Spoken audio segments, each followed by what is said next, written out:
quero compartilhar com você uma palavra hoje muito direcionada, e eu tenho certeza que Deus trouxe a esse ambiente quem era para estar. Sabe, tem gente que ama.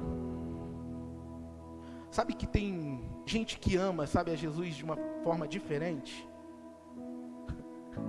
É muito lindo ver isso. Com esses que amam a Jesus de forma diferente, eles acabam vivendo coisas diferentes com Deus.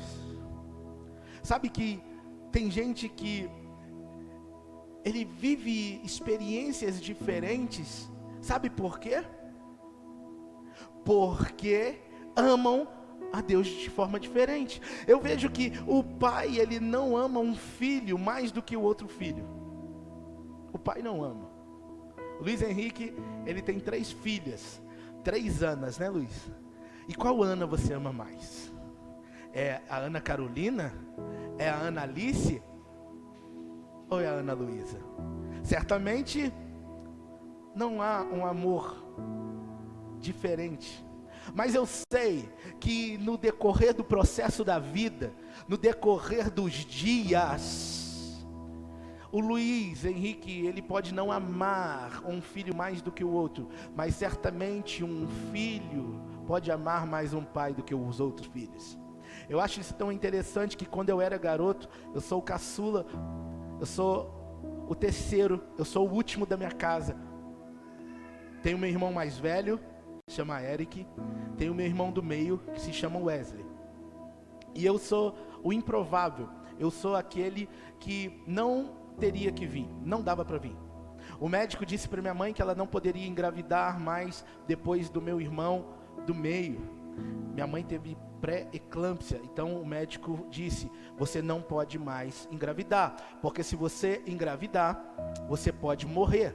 E inclusive no parto do meu irmão do meio, do Wesley, o médico fez algo que quando minha mãe me conta eu fiquei pensando, meu Deus, que pergunta. Ele, em tanta a complicação do parto, que ele vira para o meu pai e fala assim: você quer que eu salvo a mãe ou você quer que eu salvo o filho? Sabe? Qual dos dois você quer que salva? A mãe ou o filho? E meu pai disse: eu quero os dois. E glória a Deus por isso. Mas meu pai continuou se relacionando com a minha mãe, mas agora debaixo de uma impossibilidade. E a minha mãe me conta que meu pai se relacionava com ela com preservativo, dado a notícia do médico dizendo: você não pode ter mais filho. E de repente, no dia 22 de agosto de 1985, nasce Heber Gonçalves Pedrosa da Silva, um improvável. Sabe por quê? Porque, eu não sei se você acredita nisso, mas o Brasil já estava me esperando. O Senhor já sabia que um dia eu estaria aqui em Belo Horizonte pregando a palavra e declarando que Jesus Cristo, Ele é o Senhor, Ele é o Rei dos Reis, Ele é o Senhor dos Senhores, Ele é o Deus dos improváveis. E talvez você, assim como eu, um improvável, alguém que é impossível, que talvez não daria certo. Sabe, a palavra de hoje, ela fala de uma igreja simples, com pessoas simples, mas gente que é movida pelo Espírito Santo de Deus. E deixa eu te contar, querido, nós não precisamos ser nem os maiores, nem os melhores, precisamos ser alguém cheio de Deus. Ser alguém movido pelo Espírito Santo, porque se o Espírito Santo nos mover, sabe que o nosso orgulho vai por terra, ele cai por terra. Se o Espírito Santo nos mover, nós nos tornamos pessoas mais obedientes à palavra de Deus. Se o Espírito Santo ele nos mover, nos tornamos verdadeiros adoradores, que o adoram em espírito e em verdade. Logo, você precisa ser cheio do Espírito Santo. Você precisa ser cheio do Espírito Santo. Você precisa ser cheio do Espírito Santo. Sabe que talvez você entrou aqui hoje falando: Senhor, mas hoje eu estou achando o clima meio diferente. Deixa eu te falar, Deus ele preparou a mesa. Come quem tem fome. Vou falar de novo. Come quem está com fome. Logo, o problema dessa geração não é a falta de comida, é a falta de fome. Eu oro para que nesses próximos dias você se encha de fome da parte de Deus. Você se enche de fome da parte de Deus, sabe por quê? Porque a vinda do Senhor está próxima, está próxima. Será que você ainda espera ansiosamente pela vinda do Senhor? Será que tem alguém aqui comigo que ainda espera pela vinda do Senhor? Pastor, o que é isso? Será que isso daí é só forma metafórica de dizer? Não, será um fato, será uma realidade. Jesus, Ele vai voltar, Ele vai voltar. Os céus vão se abrir e Ele, o Cordeiro de Deus, Ele vai vir buscar a igreja dele. Quantos aqui são igreja do Senhor, de verdade, sabe, de verdade? Então solta o leão que está dentro de você aí, meu irmão. Dá um brado, sabe, dá um rugido aí dentro de você, sabe, dá um grito, sabe por quê? Porque Deus, Deus, Ele já está, eu acredito, sabe, pelas coisas que estão acontecendo, Ele já está às portas. Sabe que quando eu olho pai matando o filho, sabe, ou filho matando o pai, dá um negócio ruim.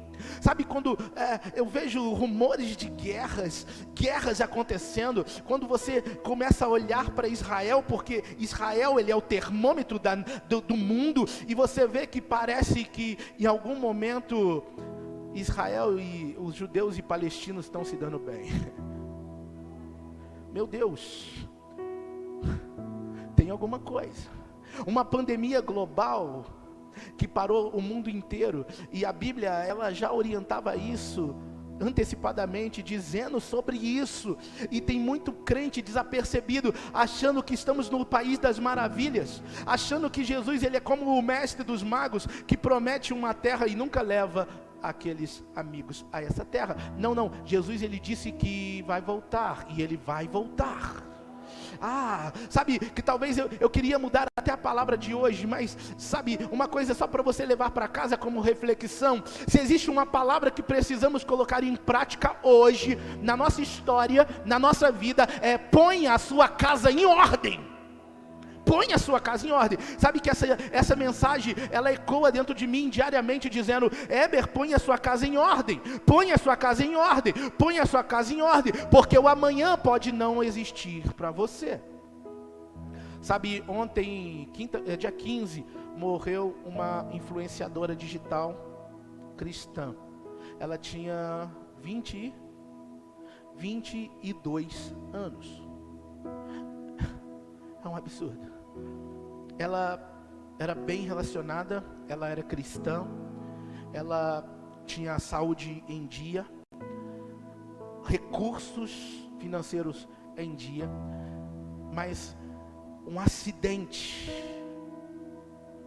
acometeu e ela partiu.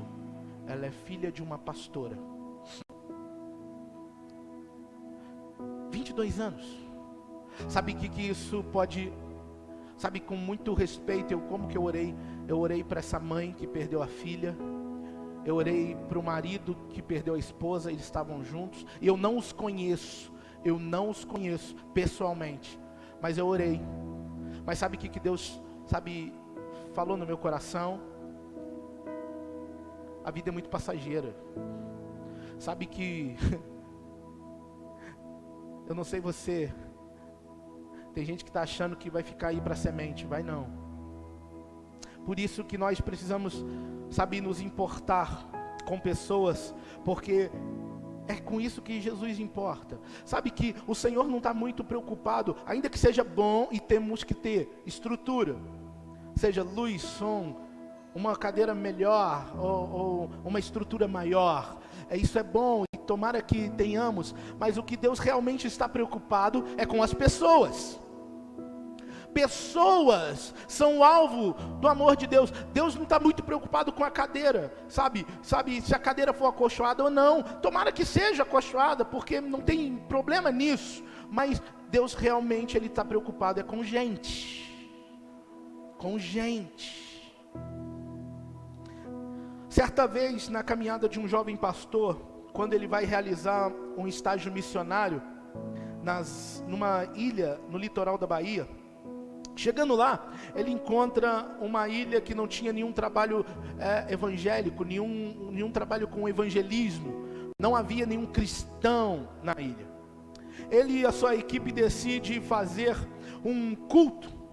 Um primeiro culto, pastor Luiz, ao ar livre. Aquilo aí, ar livre era muito comum nos anos de 1990, talvez no máximo a 2000. Ar livre, era um culto tipo numa espécie de uma praça. Você via, talvez, não sei se você lembra, alguns crentes malucos colocando uma caixinha, um violão e cantando à tarde. Quem lembra disso? Você lembra? Tá bom, você denunciou a sua idade aí agora, porque existia isso. E esse jovem pastor, ele passou por isso. E eles, nessa ilha que nunca havia falado sobre Jesus, sobre evangelho, sobre reino, a equipe desse pastor, nesse primeiro culto, eles foram afrontados, eles foram insultados, humilhados. Eles tiveram que suspender o culto antes que o culto terminasse, porque ali havia uma resistência muito grande com relação ao evangelho.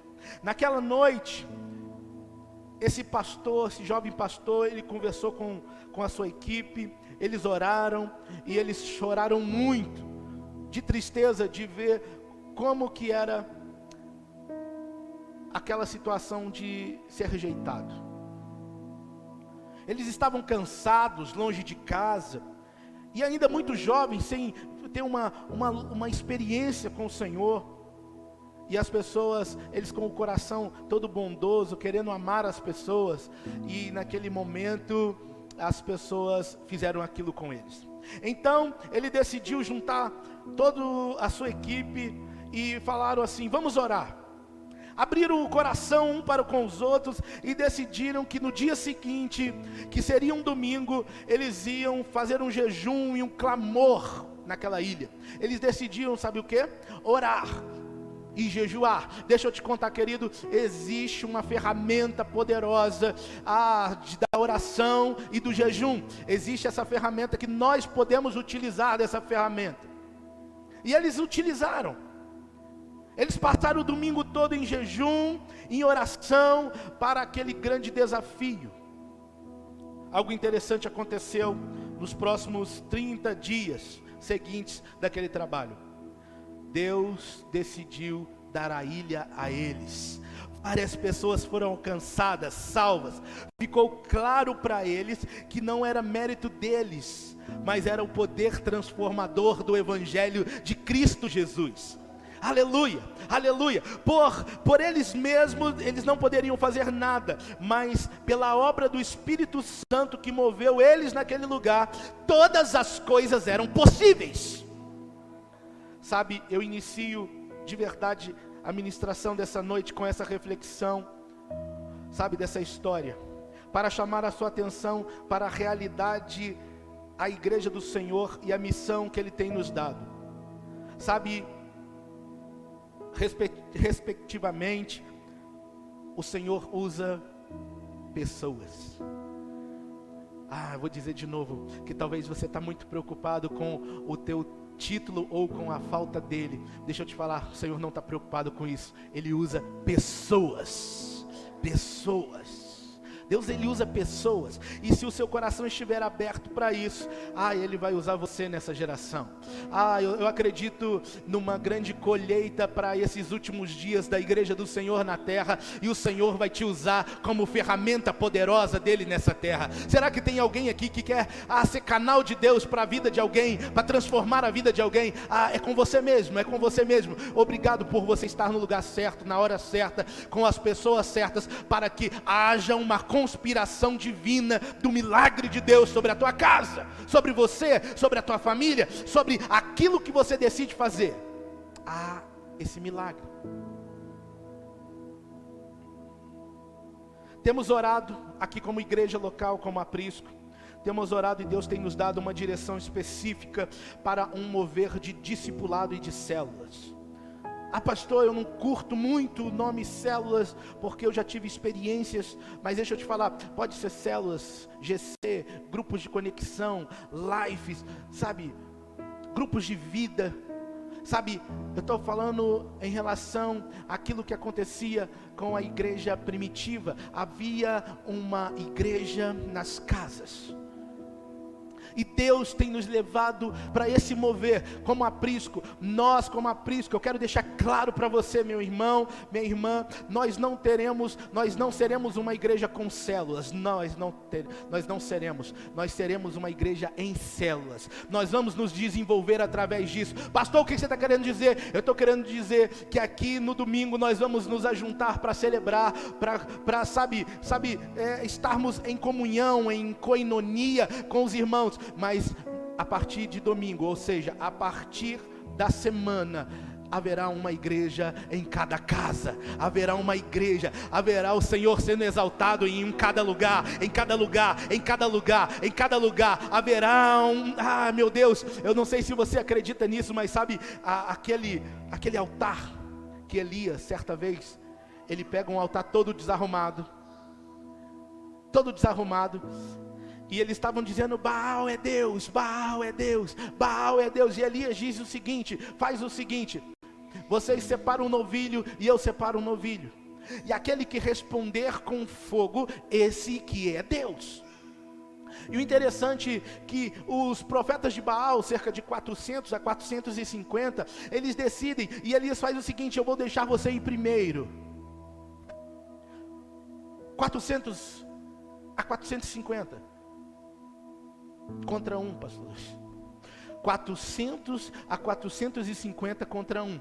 Aqui você vai começar a entender que quando Deus está com você, você é maioria absoluta. Aqui você já começa a entender isso, que quando Deus está com você, você não está só, há uma maioria absoluta contigo. Eu sei, nós estamos numa geração que ele quer relativizar tudo, mas não, a matemática de Deus é diferente da nossa. O profeta Elias, ele fala assim: vai vocês primeiro.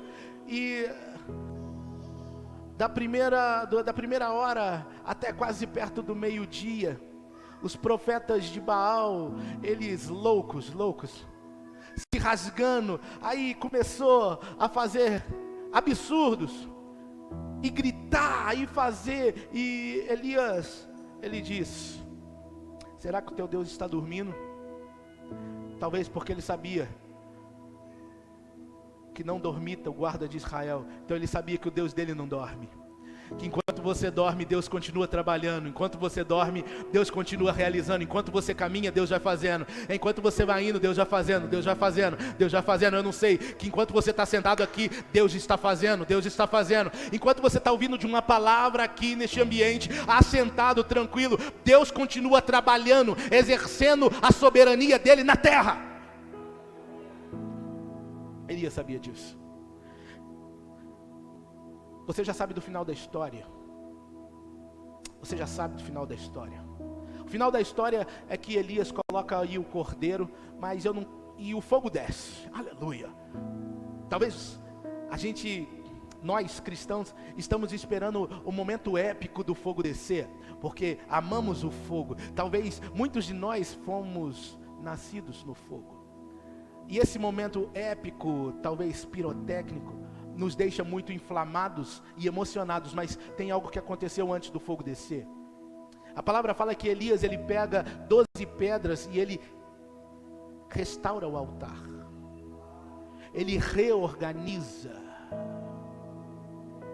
Sabe que para aquilo que você quer viver em Deus, para aquilo que o Espírito Santo quer depositar em você, você vai ter que restaurar o altar da sua vida, você vai ter que botar a casa em ordem, você vai ter que começar a fazer o que ninguém faz, você vai ter que começar a viver o que ninguém vive. Sabe por quê? Porque já não dá mais para viver com um evangelho híbrido. Não dá mais para viver com um evangelho adulterado, mais ou menos, que qualquer coisa, só porque eu entreguei meu dízimo, agora Deus tem que me abençoar. Deixa eu te falar, não é esse tipo de evangelho que a gente crê. O evangelho que nós cremos é o evangelho que Jesus Cristo foi crucificado, ele foi morto, mas agora ele está vivo, reinando para sempre, e ele irá buscar a sua igreja. E não é simplesmente o arrependimento que te sara, que te limpa do pecado. Não, o arrependimento é a primeira fase, é o primeiro degrau, porque o que te sara e o que te limpa é só o sangue de Jesus, que te purifica de todo o pecado. Então, sede santos como ele é santo. Existe um chamado à santidade para esse tempo. Um tempo que a gente vai parar de fazer o que a gente quer e de verdade viver o que Deus quer que a gente viva. Um tempo que a gente vai parar de falar: Senhor, eu lhe apresento meus problemas, olha aqui Senhor, olha aqui Senhor, olha aqui. Pastor, tem alguma coisa contra apresentar os problemas para Deus? Não, absolutamente não, porque o nosso Deus é o Deus que resolve impossíveis. Mas melhor seria se você falar: Senhor, eis-me aqui e me dê, Senhor, capacidade para resolver aquilo que o Senhor quer resolver na terra. Porque meus problemas não afetam quem Deus é, não afetam. Às vezes afeta quem eu sou, mas quem Deus é não, porque o nosso Deus é imutável, Ele continua soberano, governando sobre céus e terra. O nosso Deus continua no governo. Sabe que eu quero desafiar você para isso que eu estou te falando. Nós seremos sim uma igreja de discipulado e células, a fim de apacentarmos e expandirmos o reino de Deus através da pregação do Evangelho. Eu estou declarando que haverá, em nome de Jesus, haverá uma igreja em cada casa, haverá salvação. A sua casa, haverá ali sobre a sua casa céus abertos para aquilo que Deus quer fazer através de você e em você. Existe uma grande colheita. Será que você, levante uma das suas mãos e diga assim: eu quero participar da grande colheita. Diga assim: a minha casa será uma ferramenta para a grande colheita. Amém, amém. Quero desafiar você, sabe, para você se apresentar ao ministério. Eu quero desafiar você, meu irmão, você que está aqui, você que está nos vendo pelo YouTube. Eu quero desafiar, especialmente você, sabe, a procurar algum dos seus líderes, um discipulador, alguém e falar assim aqui: o que nós vamos fazer para ganhar mais pessoas para Jesus, sabe? Usar, sabe, a tecnologia, seja Facebook, seja Instagram, seja WhatsApp, e chegar para o seu discipulador, para alguém que te lidera, para alguém que está, sabe, orando e jejuando com você, e falar assim: qual estratégia Deus vai nos dar, porque a minha rua precisa receber essa palavra, e meus amigos do trabalho precisam receber. Eu preciso sair da letargia e do comodismo de ser apenas um ouvinte e me tornar de verdade um praticante. Eu preciso, pastor, mas eu não tenho teologia, eu não tenho formação. Deixa eu te contar, o teu testemunho é a tua maior ferramenta. O teu testemunho, ele diz muito sobre você de boca fechada. É o teu testemunho. Uma igreja saudável, influente e operante é uma igreja de pessoas simples que entende o seu chamado e a sua missão. Você precisa compreender para que você sabe, nasceu. O porquê que você nasceu. Tem gente que até hoje fica se perguntando: para que eu nasci? Por que eu nasci em Belo Horizonte? Pai, por que eu não nasci nos Estados Unidos? Porque Deus não quis. Porque havia uma colheita para você no agora. No agora. Senhor, eu queria tanto ter nascido na Europa. Para quê? Para você continuar inativo igual você está aqui no Brasil? Aí doeu, né, pastor? Deus quer te tirar da inatividade.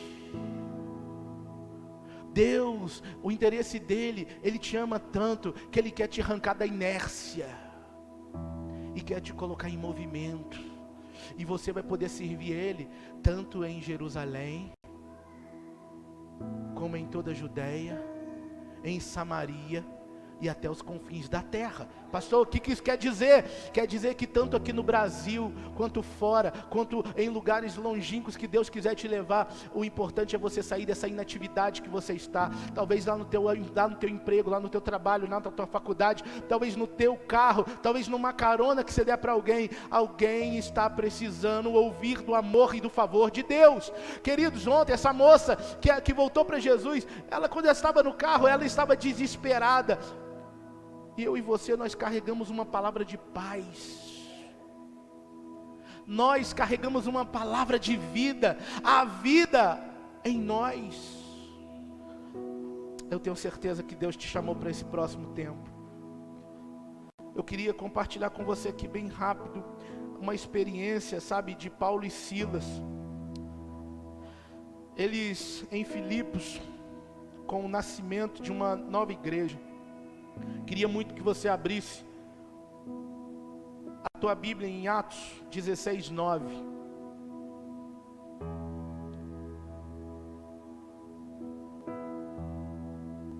Você vai compreender coisas poderosas através disso. Você se prepare, porque nós estamos hoje é o 14º dia de, talvez, não sei se você está fazendo, mas como igreja, como liderança, equipe pastoral e alguns líderes, alguns irmãos que foram desafiados no dia, nós estamos há 14 dias de jejum, serão 21 dias, coisas que achávamos que não dominava a gente, quanta controvérsia,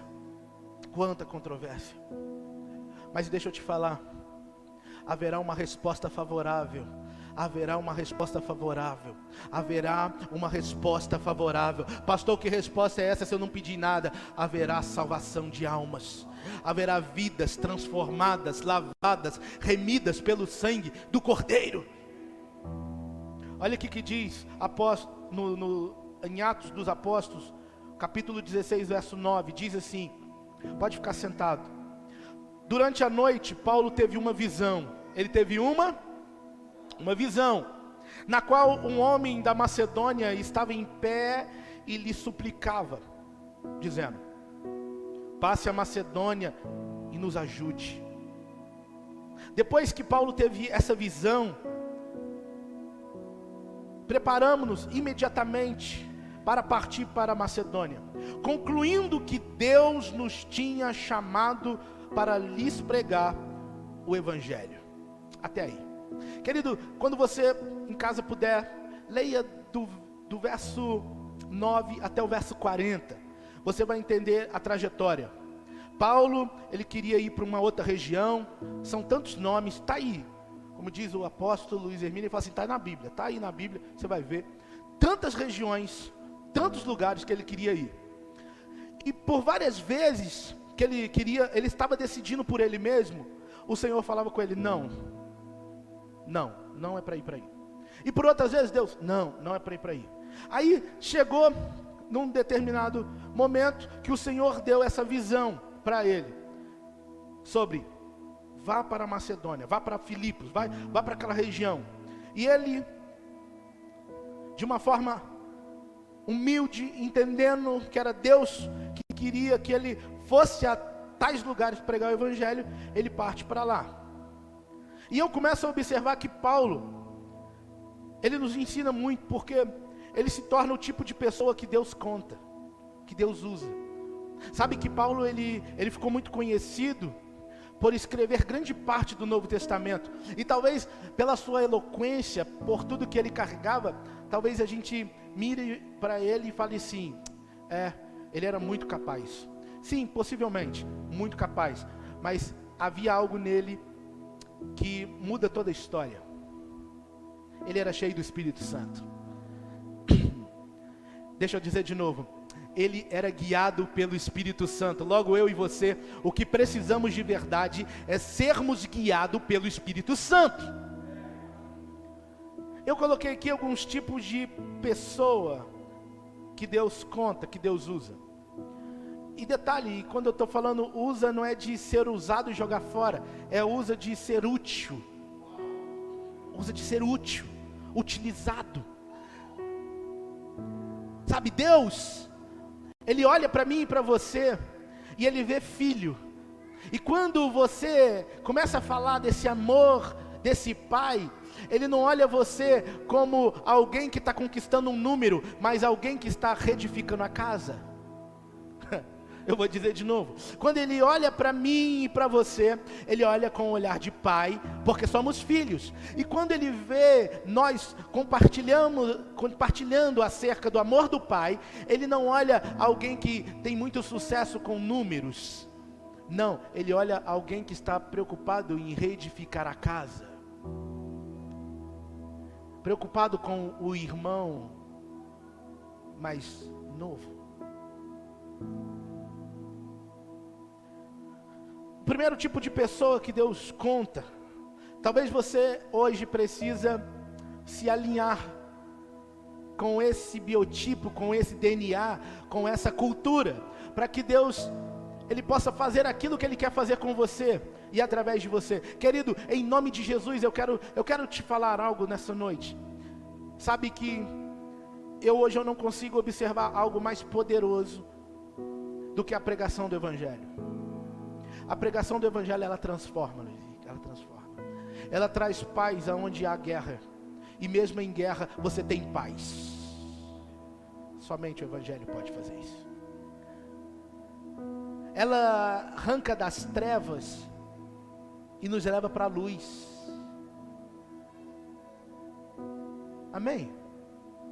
Você consegue entender que você de verdade necessita desse Deus? Você realmente precisa? Parece que tem havido uma pregação onde que as pessoas parecem que não precisam mais de Jesus, que Jesus não é esse que perdoa pecado, porque tudo parece muito relativizado nos nossos dias. Mas deixa eu te falar, somente a cruz, somente o Cristo, o Messias, aquele que era, que é e que há de vir, o que morreu como um cordeiro, mas ressuscitou como leão, só Ele pode perdoar pecado.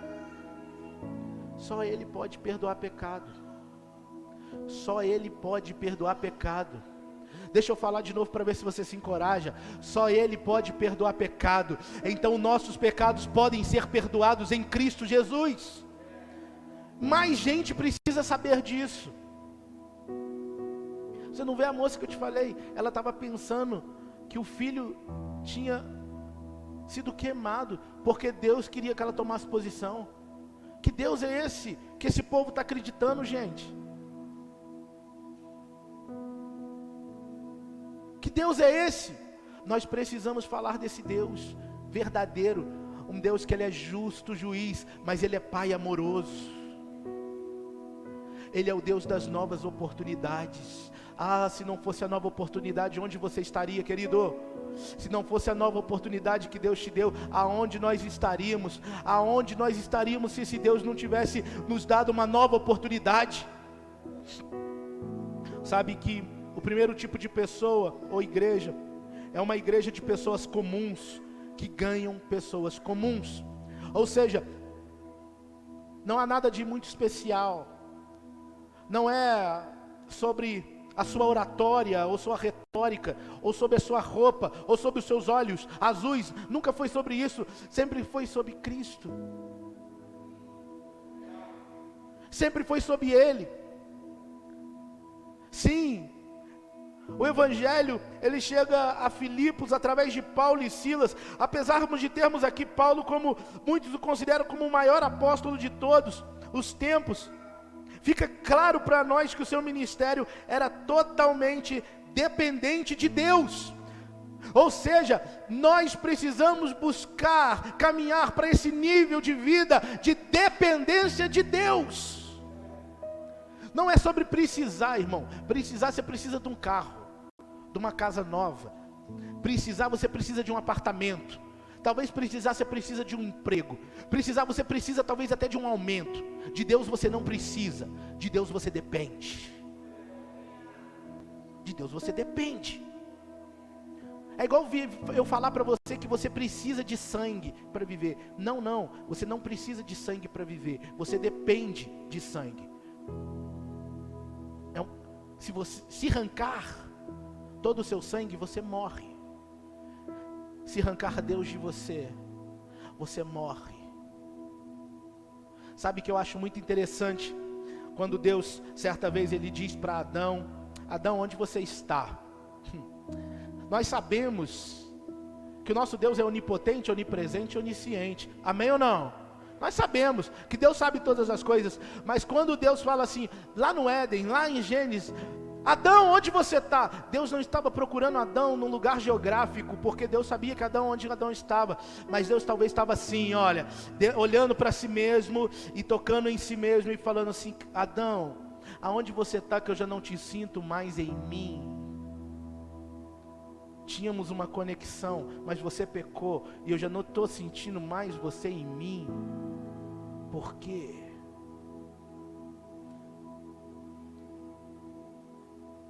Precisamos, sabe, estar ligados em Deus, totalmente dependentes dEle. Queridos, se estivermos totalmente dependentes em Deus, não haverá limites para nós. Nós não seremos circunstanciais ou circunstanciados. Ai, hoje o culto foi bom. Ou não, irmão, hoje o culto não foi tão bom. Não, depende da fome que você veio, porque a mesa está posta, você vai comer o que você quiser comer. Aleluia, aleluia. Hoje o louvor parece que eu não arrepiei. Deixa eu te contar, independente do arrepio ou não, Deus está aqui neste lugar. Independente, pastor, você gosta de arrepiar? Eu amo, querido. A terra clama, sabe? Eu amo, mas independente disso, eu sei que o meu Redentor, Ele vive e Ele está aqui neste lugar. Ele está, mesmo que eu não possa ver e mesmo que eu não possa sentir, eu sei que Ele está. Aleluia, aleluia, esse Deus é maravilhoso. Sabe, Paulo no versículo 7 aí do capítulo 16 de Atos, ele queria ir para Betínia, mas o Senhor o impediu e o chamou para Macedônia. Paulo fez um plano, mas foi o Espírito Santo quem direcionou. Eu quero te dizer, faça planos. A palavra de Deus fala que o homem, do coração do homem é fazer planos, mas a resposta certa, ela vem do Senhor. Deixa eu te falar, eu quero te desafiar, faça planos, planos audaciosos. Olhe, querido, eu quero falar uma coisa que não está na Bíblia, mas eu quero te encorajar. Mira, meu irmão, o sol. Se você errar e acertar alguma estrela, tá de boa, tá na bênção. Pastor, o que você está querendo dizer? Olhe para cima, porque é de cima que vai vir o seu socorro. O teu socorro vai vir do Senhor. Então mire algo muito distante da sua realidade. Por quê? Porque aquilo que você não pode, Deus pode. Você precisa acreditar nisso. É grande. Sabe, é maravilhoso poder andar nessa dimensão, na dimensão do Espírito Santo.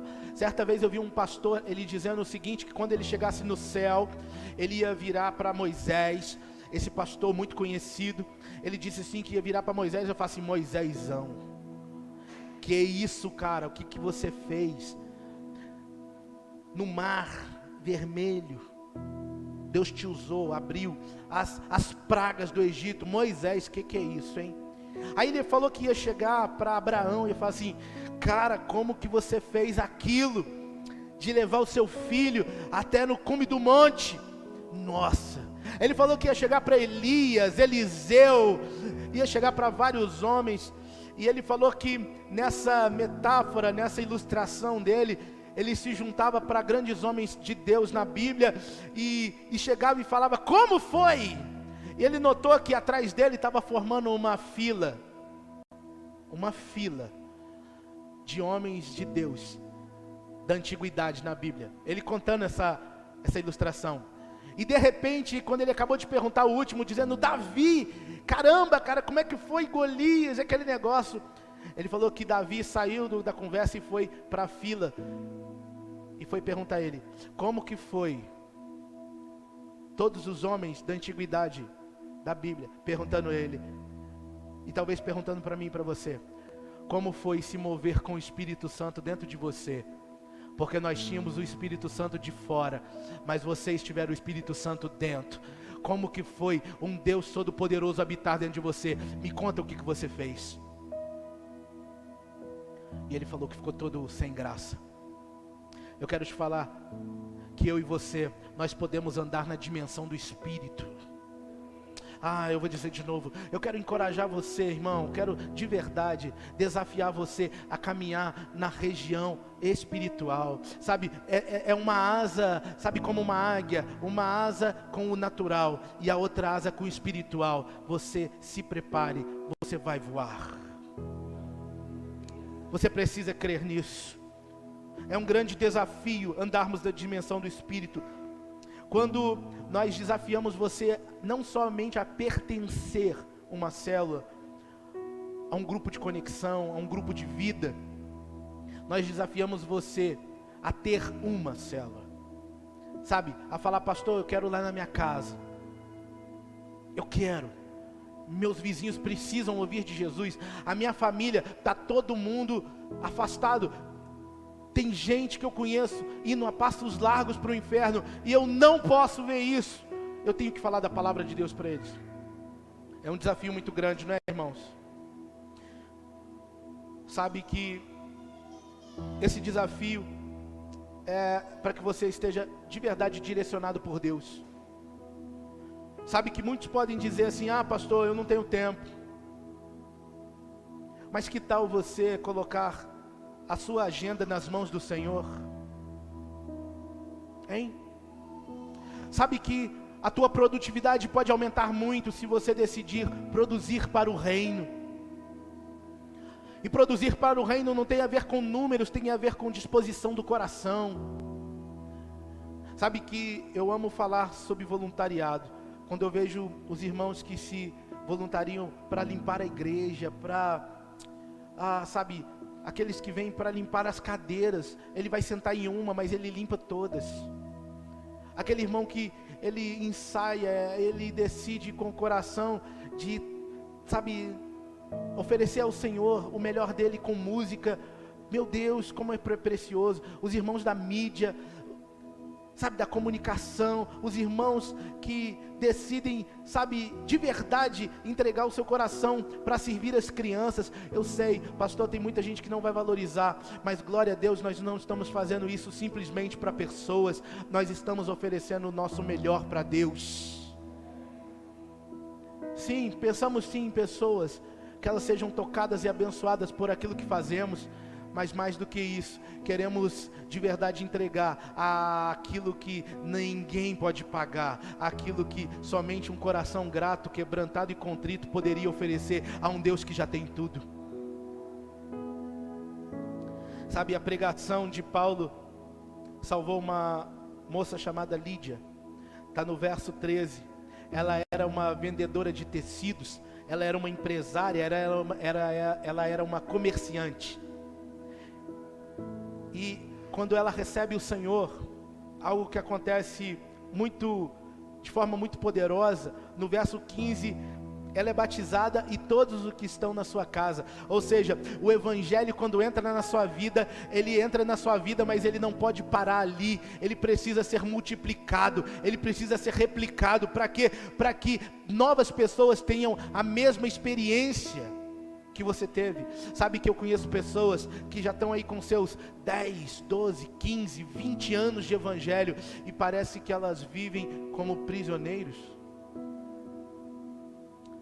Mas Deus tem liberdade para nós, porque aonde há o Espírito do Senhor, ali há liberdade. E essa liberdade que nos é proporcionada é uma liberdade para exalarmos o bom perfume de Cristo aonde nós formos, seja num restaurante, seja na faculdade, seja na sua rua, seja no aniversário, seja em qualquer ambiente. O bom perfume de Cristo precisa exalar, ou seja, Cristo precisa chegar aonde você está chegando, mas não de maneira irritante, não de maneira, sabe, agressiva, aguda na vida das pessoas. Não, o teu bom testemunho, ele é o bom perfume de Cristo, ou seja, ele é algo que não causa enjoo, ele é bom. Aleluia. Muitas pessoas querem Jesus, talvez eles não querem ser igual você, mas eles querem Jesus.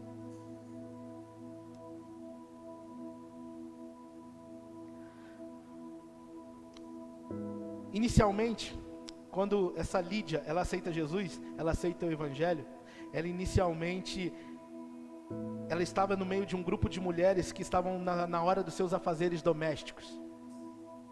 Não havia nenhum glamour ou honraria. Era vida normal, era cotidiano, era vida na vida. Deixa eu te falar, querido, eu não quero que você faça nada além do que colocar vida na vida. Fala para alguém aí sim, em nome de Jesus. Eu vou falar aqui para o pastor Luiz. Em nome de Jesus, coloque vida na vida. Coloque vida na vida. Querido, o interessante é percebermos que nesse capítulo, as casas, elas aparecem como locais especiais de salvação. Eu quero declarar sobre a tua vida, meu irmão, minha irmã, você que está nos ouvindo, em nome de Jesus, a sua casa se tornará um lugar de salvação. Os céus estarão abertos sobre o seu lar. Se você decidir que verdadeiramente a igreja que você carrega, a igreja que você ama, que é a igreja do reino de Deus, a igreja do Senhor, ela pode começar lá na sua casa mesmo. Os céus podem estar abertos lá. A pregação, lá no verso 17, a pregação salvou uma moça endemoniada. Sabe o que eu aprendo? Salvou uma empresária, salvou uma endemoniada, e lá mais para frente salva um militar. Pastor, que militar? A palavra fala que Paulo e Silas, eles estavam no cárcere, e o carcereiro, que era um militar, de repente um terremoto acontece, um terremoto de libertação acontece, e ele já ia tirar a própria vida, e Paulo diz, não faça isso, nós estamos todos aqui. Ele acende a luz, e olha e fala assim, de verdade, vocês estão aqui, então eu não preciso morrer. Ou seja, alguém que já estava indo para a morte, vive um tempo de ressurreição. Sabe o que eu aprendo? Foi a empresária, foi a endemoniada, foi o militar, é para todo mundo. O Evangelho é para todos. Como que nós vamos alcançar os problemáticos, os empresários? Como que nós vamos alcançar os endemoniados? Como que nós vamos alcançar os aprisionados da nossa cidade? Nós precisamos ir até eles. Não podemos ficar esperando que eles venham até nós, que venham aos nossos templos. Talvez no templo ele não vem, mas talvez numa reunião na sua casa ele vem. Talvez seu amigo, eu estava conversando com um irmão essa semana, e ele já convidou várias vezes um amigo para estar aqui no culto, várias vezes. Não é por não convidar. Às vezes as pessoas, elas estão tão dispersas com as coisas de Deus, que elas não estão notando que o mundo está levando eles para longe de Deus. As distrações, os benefícios, ou a falta deles, estão levando para longe de Deus, aonde que qualquer outra coisa, sabe, casar se tornou mais importante, ter uma carreira se tornou mais importante, talvez ter filhos se tornou mais importante, talvez várias coisas se tornaram mais importantes do que a vida comum na koinonia, na comunhão, em adorar a Deus. E pensam que talvez ficou antiquado via igreja, por causa da sua vida badalada e da sua agenda concorrida. Mas eu quero te falar, meu irmão, vai chegar um dia que eles vão querer que cultos aconteçam. Vai chegar um dia, aquele grande dia, que eles vão procurar as portas das igrejas e todas estarão fechadas. Vai chegar aquele grande dia que eles vão falar assim, hoje eu quero o convite, e deixa eu ligar, mas o Luiz Henrique já não está mais aqui. Hoje eu vou aceitar o convite do Farley, da Carla, eu vou aceitar, deixa eu ligar para eles, que hora que é, e de repente o telefone já não mais atende, porque eles já não vão estar mais aqui. Aleluia, aleluia. Talvez vão ligar para você e vão falar assim, agora sim, pastor Luiz, agora sim, eu quero, mas o pastor Luiz talvez já estará na boda do Cordeiro, já estará, agora sim, pastor Heber, agora, mas cadê? Por isso que a hora é agora, querido. A hora de nos envolvermos é agora. A hora de nos apaixonarmos é agora. A hora de falarmos desse amor que transcende a vida é agora, é agora, é agora. A hora de nos posicionarmos de maneira mais, sabe, aguda, de maneira mais centrada à verdade do Evangelho. Não é semana que vem, é agora. A pregação, lá no verso 32, salvou o carcereiro. Sim, eu sei. Você vai dizer que talvez hoje você está vivendo dias tão difíceis, tão tensos, que não tem tempo.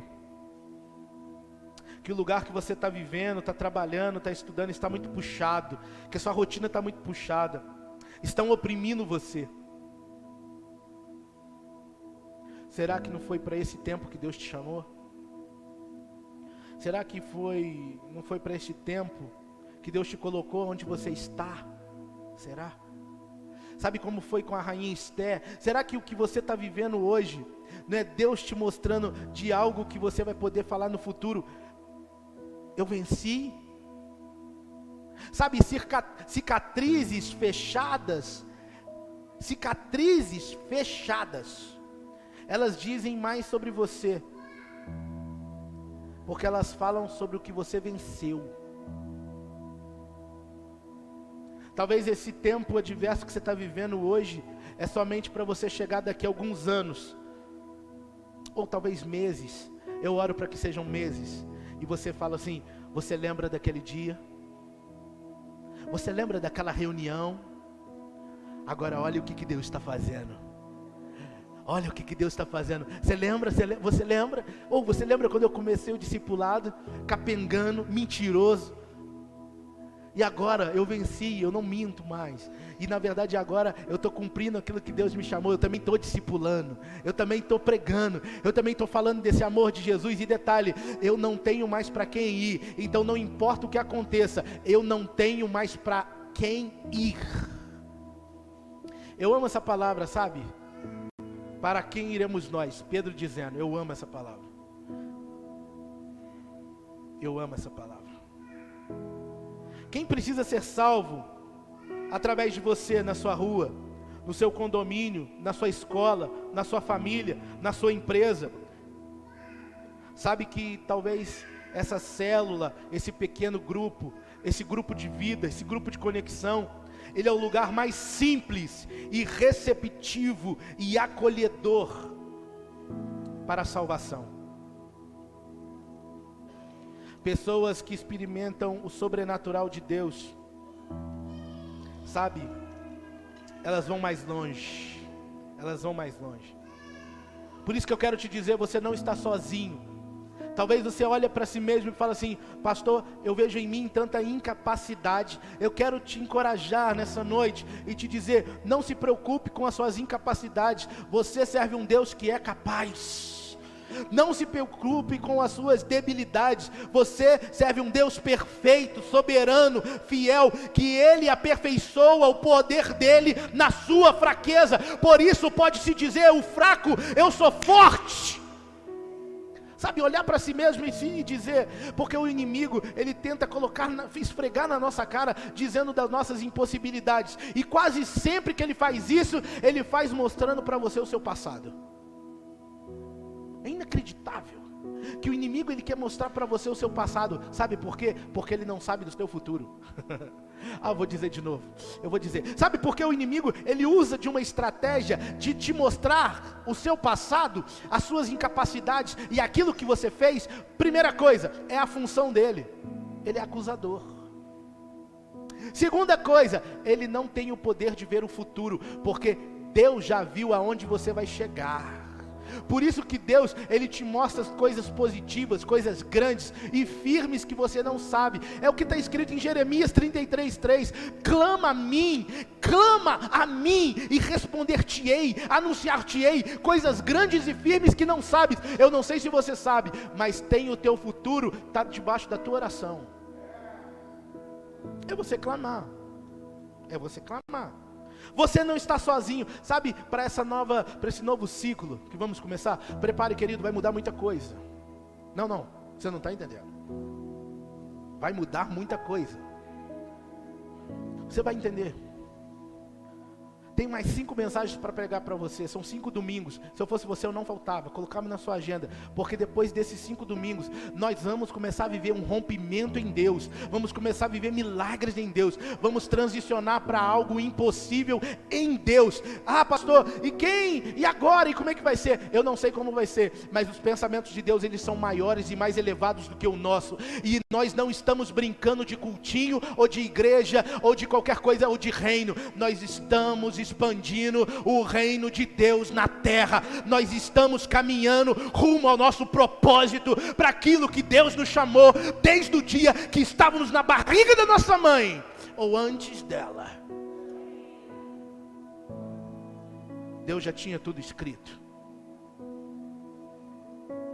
Deus abriu o coração dessa mulher, Lídia, para atender a mensagem. Lídia abriu a sua casa. Deus libertou a escrava de demônios que os oprimiam, verso 18. Deus deu forças a Paulo e Silas, para mesmo que feridos na prisão, estarem orando e louvando ao Senhor. Orar e louvar, cantar hinos numa situação dessas não é natural, querido. Só o Espírito de Deus para fortalecer. Deixa eu te contar aqui, sabe a dificuldade que talvez você está passando, está vivendo? Chegou talvez a hora de você cantar.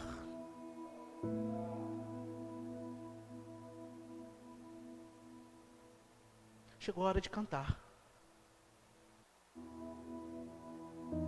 Chegou a hora de louvar, abrir a boca e dizer: grande é o Senhor, grande, Ele é grande. A alegria de toda a terra. Queremos o teu nome engrandecer e agradecer-te por tua obra em nossas vidas. Confiamos em teu infinito amor. É nesse momento. Sabe por quê? Porque enquanto Paulo e Silas cantavam na prisão, enquanto eles louvavam a Deus, olha para cá, houve um terremoto. Houve um terremoto. A sua adoração vai promover um terremoto de libertação. Eu não sei se você pode acreditar nisso, mas enquanto você estiver cantando, barreiras vão estar caindo, vão estar, eu não sei se você, eu vejo que a nossa adoração, ela começa a entrar num nível, quando está num nível espiritual, num nível de guerra, é como se fosse bombas, dinamites, dunamis.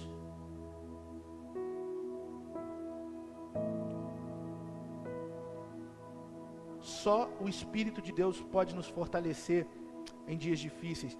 Você tem esse mesmo Espírito como seu ajudador. Convide-o, clame por ele, leve ele para sua casa, leve ele para esses momentos seus a sós com Deus, para você experimentar mais da presença extraordinária de Deus. Deus, Ele mandou um terremoto libertador, está lá no verso 25 e 32, para que cadeias fossem rompidas. Quais cadeias você precisa ser livre para poder servir, irmão? Tem gente que até hoje serve com mentalidade de escravo, mas eu quero te dar uma alforria aqui para você. Você não precisa servir por causa de alguma prisão, ou por causa de alguma palavra que lançaram sobre você. Você precisa servir porque ama, porque você está tão preocupado e tão grato por aquilo que Jesus já fez por você, que você não consegue mais ficar sem servir. E não é para aparecer, porque tem gente que fala assim: ah, fulano de tal está servindo para aparecer. Ah, irmão, talvez na sua visão, talvez fulano de tal, ele está servindo porque quem muito foi perdoado, muito é grato. Eu acho maravilhoso gente que serve com o coração inteiro, sabe? Aí eu começo a entender que ele foi muito perdoado, porque ele é muito grato. Eu termino, sabe, dizendo a você, meu irmão, que Deus é quem dará o crescimento. É Deus que vai trazer aquelas pessoas que Ele quer alcançar. Talvez você olhe para si mesmo e diz: eu não tenho condições. Porém Deus manda te te dizer nessa noite que eu te esforço, eu te ajudo. Apenas tenha coragem. Apenas tenha coragem. Fortaleça. Faça a sua parte. Cumpra a sua missão, o restante Deus vai fazer. Diga para alguém que está do seu lado, fala assim, faça a sua parte. Faça a sua parte. O restante Deus vai fazer. Eu concluo com a história dos irmãos Wesley.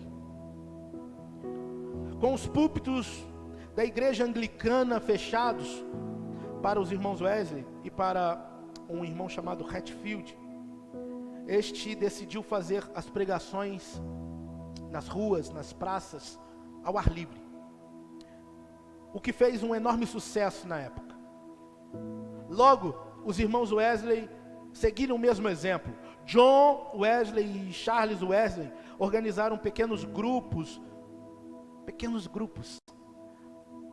para falar do Evangelho, para estudar a Bíblia. Fizeram pequenas classes dentro da igreja na Inglaterra, com o objetivo de estudar a Bíblia, orar e pregar. Seus trabalhos logo foram difundidos em vários países, principalmente nos Estados Unidos e na Inglaterra, reunindo milhares de integrantes. Aquilo que começou bem pequenino, sabe? Não despreze os pequenos começos. Não despreze, porque Deus pode fazer coisas muito grandes. John Wesley e Charles Wesley, com aquela compreensão, eles deixaram um legado poderoso de mais de 300 pregadores itinerantes e mais de 1000 pregadores locais. Pequenas reuniões. Sabe o que eu aprendo? Uma igreja simples, com pessoas simples, mas cheias do poder de Deus. Que Deus possa levantar-nos para essa geração. Não olhe a circunstância, não olhe aquilo que os teus olhos estão vendo agora, olha como vai ficar.